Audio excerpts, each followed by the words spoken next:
Good morning, church.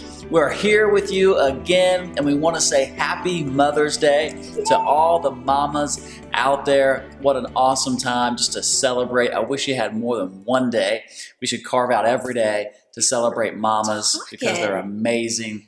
We want to let you know we will be together in this sanctuary next week, May 17th. We'll be together, and we cannot wait until we finally are together. But today, we want to celebrate and recognize all of our mamas and all of the matriarchal leaders of our families. This is the day that we truly just want to spend some time thinking about our moms and maybe even focus a little bit. How can moms be awesome and how they help lead our families and our children? Do you have any favorite mom stories that you have about your mother? Oh yeah, my mom. We've got tons of stories. She is one of my best friends. So, but one in particular is kind of funny. We took a mother-daughter trip to Florida, just the two of us, and we had a blast. We rode go-karts, we ate seafood by the sea, and we did miniature golf, and we laid out in the sun. And but one particular day, I was laying out while she was relaxing inside. And she happens to see from a distance a man with a camera approaching me. And Never a good idea. Never a good idea. And he ended up asking me if he could take my picture. And I'm like, And my mom, she is like sprinting towards this man. And she's a mom on a mission. And that is to rescue her precious daughter. So she comes up to this man and she says, excuse me, what do you think you're doing? And he was stuttering and he got nervous quick. I'm sure he was sweating bullets. My mom did not let up on this man. She said, I don't think so, and you need to leave my daughter alone. Okay, then. And he sure did. He walked off with his tail between his legs, and my mama let him have it. But on a more serious note, she's been an amazing example to me. She loves Jesus. And there was one time she went out to the Teton Mountains in Wyoming to just be with Jesus. And he met her there in the most amazing way. She describes that time like a honeymoon with Jesus.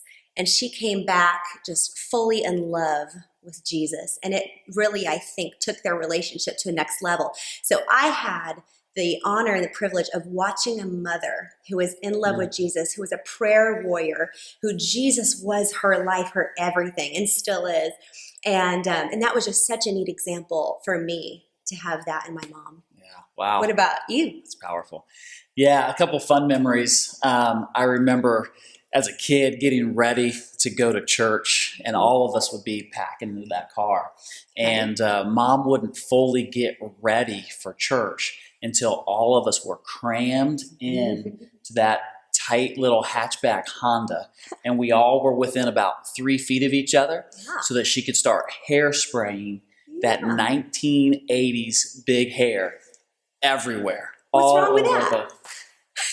Well, there's a few things that are potentially hazards with that. And then pulling out the nail polish remover to take off whatever was from last time, only to reapply with more nail polish. There were so many chemicals in there. I mean, we get out of the back of that Honda, just looking like we're high. We come stumbling into church. Right. It was rough, but those were kind of some fun mom memories.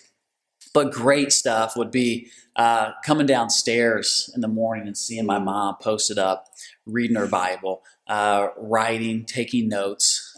There was just kind of this hunger about her, and many times seeing her in the Word, she just kind of had this hunger. And so immediately followed by Jesus was Body Electric on PBS with Margaret Richard. And she would hustle with Margaret, and she was getting that body together early in the morning. You go, girl. We want to come to you this morning in 1 Samuel chapter 1.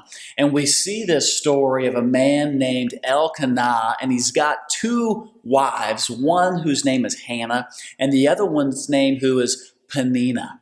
And Hannah and Peninnah married to Elkanah. And how many of y'all know when you've got two wives, there could be some friction? Mm-hmm. This happens often in relationships where there's two wives.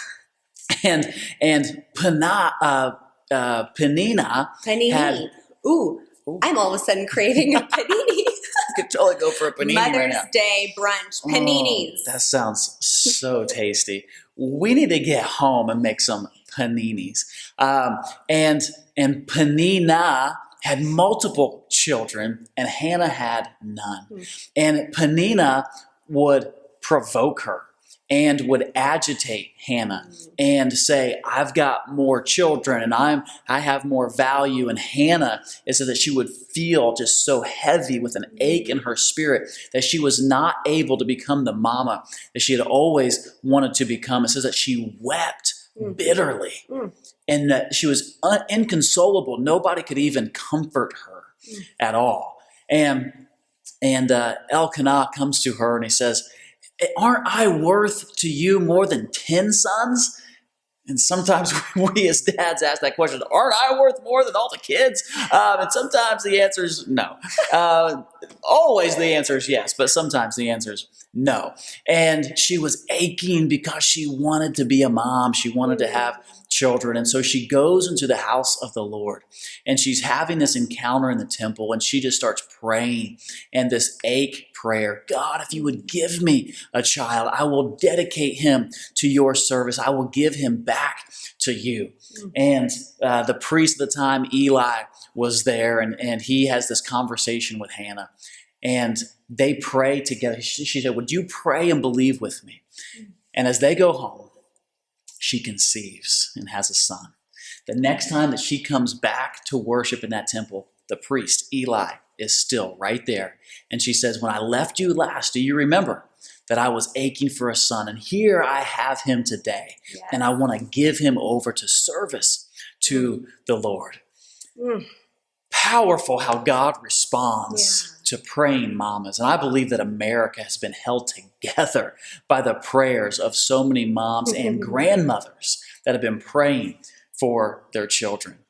But let's go back to the beginning of the story with Hannah and Peninnah. Are there times whenever you as a mom, just as a woman, but specifically as a mom, there's kind of some of that comparison? Like she has all of the kids and I wish I had that and I'm so sad and I wish I could be those sort of things. Oh yeah. It's a Pinterest Peninnah. It's a Pinterest We Peninnah. call her Pinterest Peninnah. There are so many social media distractions, Pinterest and Instagram, and where us moms, we get on there and we look at these Pinterest perfect mothers and we constantly compare ourselves. We compare our bodies. Oh, we compare what they're wearing and oh, look what she's wearing and look at her perfect body after she had 3 kids and then I had 3 kids. Gosh. And she's cooking these perfect little healthy snacks and gosh, well, I don't do that. Shoot, I'm on the fly. I shove peanut butter and jelly down my kid's face. And we just compare constantly with these social media platforms. And Teddy Roosevelt once said, comparison is the chief thief of our joy. Goodness. Gosh. So as soon as we start comparing, our joy level starts sinking and going down. And it changes everything. And then before you know it, us moms are just staring at these screens all day, comparing ourselves, and kids are being raised by looking at the back of a cell phone screen. Wow. And that's kind of a bummer too. Wow. That's the example that they're getting, is a mom on her phone in turmoil because she is not what she is seeing. There's images that she's looking at that she is judging herself based on. And you know what? We talk all the time, go get discipled. Instead of being discipled by images, you know, the Bible clearly talks about going to images, false idols and images, and getting your self-worth and worshiping those. And in a sense, we are worshiping. Okay, girl. I'll take it from here. Preach. I got the Holy Spirit. But, you know, we do this constantly, and we are putting idols before the Lord. And that is dangerous and deadly. And the example that we are teaching our daughters, I do not want to pass that down to my daughters. I want to raise them to be confident women The Lord has given us all these gifts and abilities and skill sets. So I shouldn't be comparing myself to any other woman out there. Wow. I'm going to be me. I'm going to be how the Lord designed me. And I want you to do the same thing as well. That's so good. And so much media, it's interesting how moms play out in media. Mm-hmm. Even when you look at like Disney, like we've been raised on these Disney movies, and like, where are the moms? When you look at like Beauty and the Beast, Belle, where's the mama? Right. Little Mermaid, where's her mom at? Pocahontas, mom.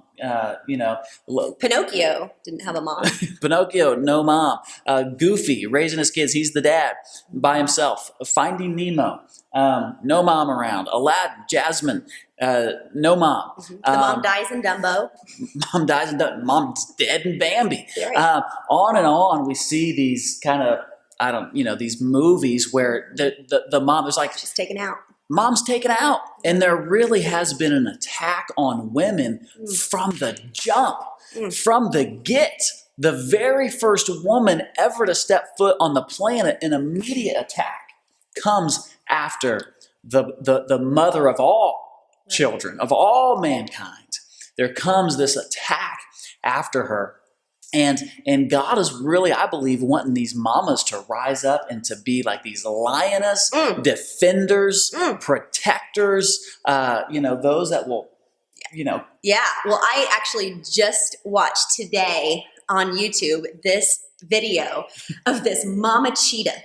And there was this massive python. While mama cheetah's out hunting, this massive python comes into the den and starts attacking her cubs. Oh. And that mama cheetah comes in on this scene and said, I don't think so. And she goes after this python. This thing is huge. It could kill her. And she's batting at it and biting it and dragging it. And that mama got that python out of her den. She said, not today. I don't think so. And you know what? That makes me think of another time where a serpent came in to try to steal something. And it was Satan himself, the serpent. He came into the Garden of Eden. And you know what? What if that mama, our mama, the mama over all of us, the original mama, Eve, she had the opportunity to stomp on that snake, to take that snake out just like that mama cheetah, to protect all of us from sin. And instead, she didn't. But what if she would have? What if that lioness would have rose up in her and she would say, no more lies, no more snake. We are no longer going to be deceived, but we are going to know who we are. No more comparisons. We don't entertain snakes. We don't entertain snakes in our home. I don't entertain snakes and lies in my home and deception and comparing, not with my kids, not with my husband. So we need to pick up that mama lion torch or our sword and go after that snake. Lop its head off. Crush the head of that serpent that's coming after that garden, after those cubs, right? Whenever they're coming in. We believe that there's just a couple things that we want to focus on that moms can do. It's to guide and to guard.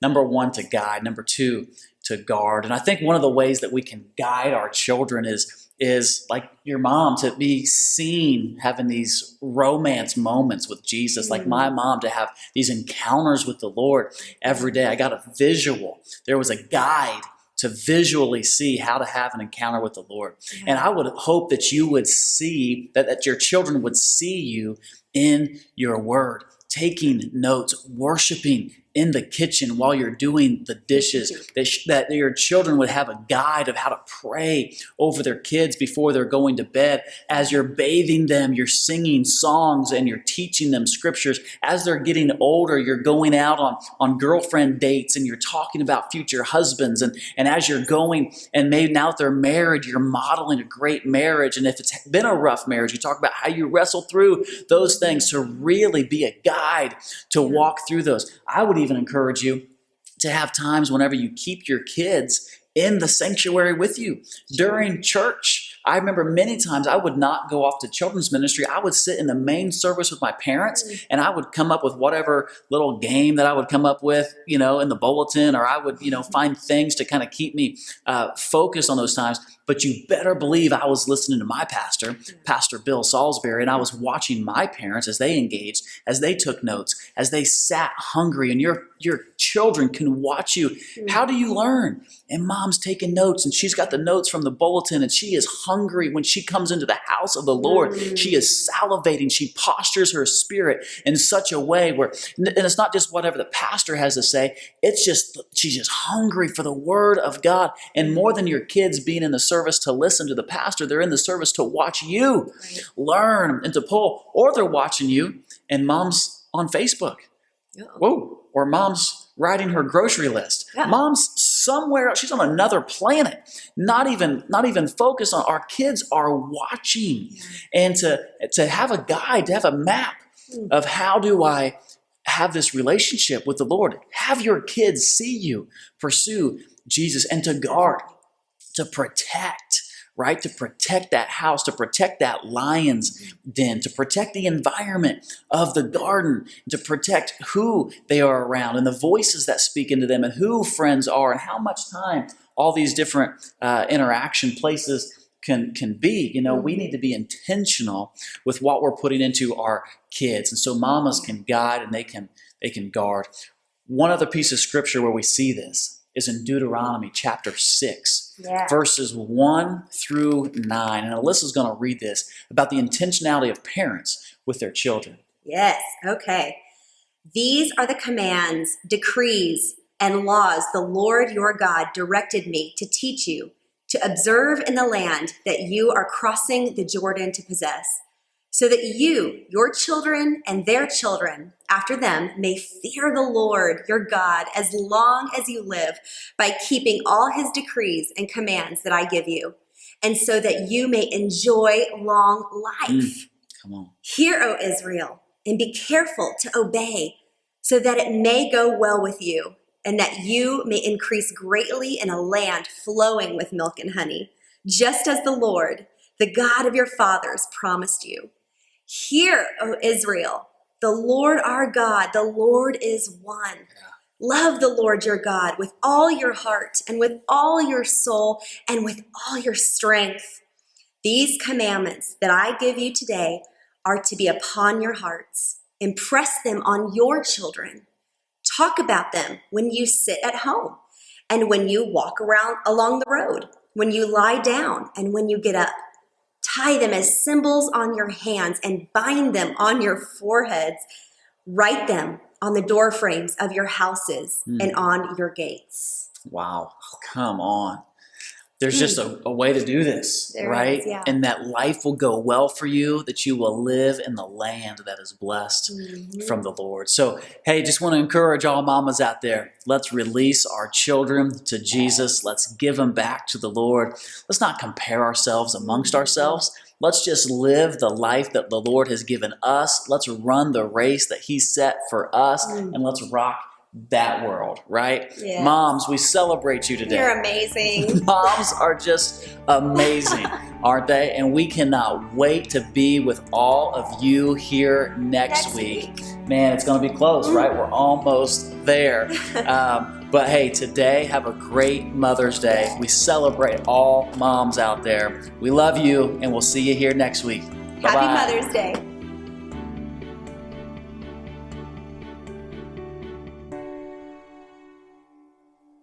Yay.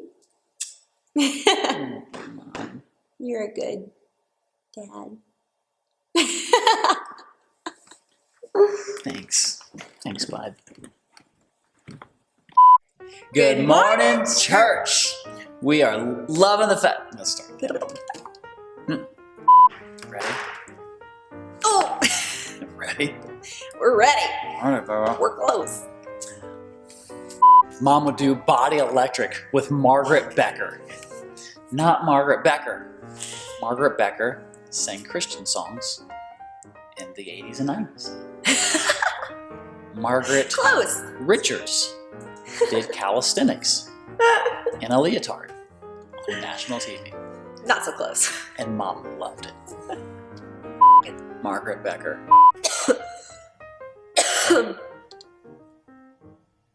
Siri picked up your coughs.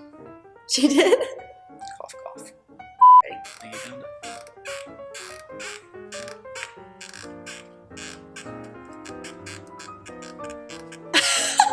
We got a squeaky floor here. I don't think we should stand here anymore.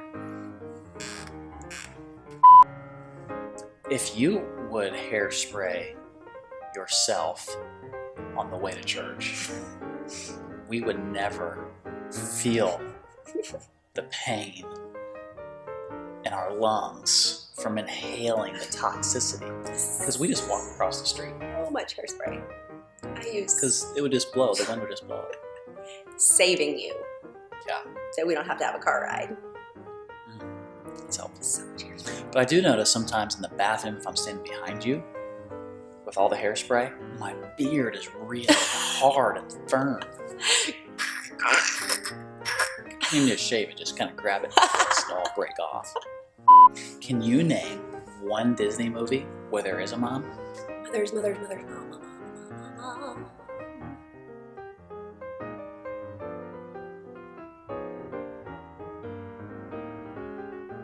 I was gonna say, Toy Story. yeah, But there's but no there's her dad. dad. Lion King. But the dad dies. But Oh. the mom's there. But then he dies. God, why?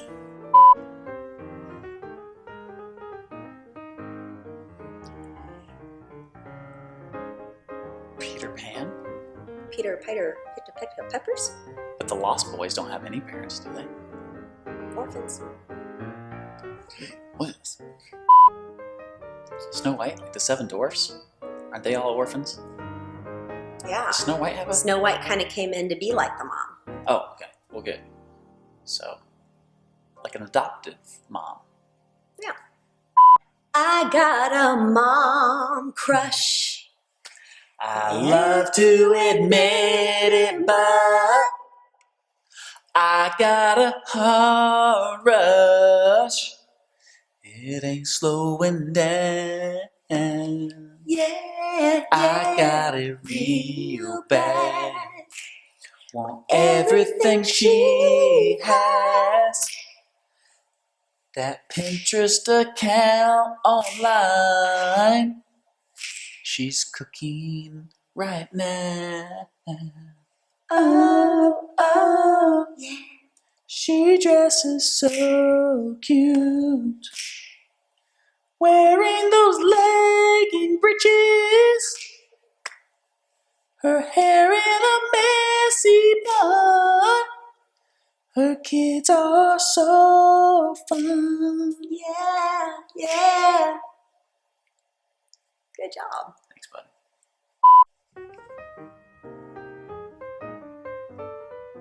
Did you get me something for Mother's Day? Sure. You got a lot to say today. You just went for it. Talk about moms. Talk about women. I like that. Moms and women, They rock. they rock, man. They rock. Just a special breed. Like, even God was impressed. He's like, that is very good. Women. He didn't say that after he made a man. Just saying. Just saying. Man, he's like, it's good. It's alright. It's all right. Woman. Holy cats! He like, it's like, if God could ever be impressed with anything, he impressed himself Yeah. when he produced Eve. He's like, oh my God. Oh my God, I was Oh awesome. my God, you're awesome. Gee whiz.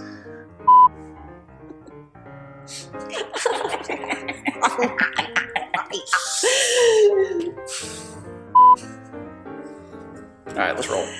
I got it real bad. Want everything she has. That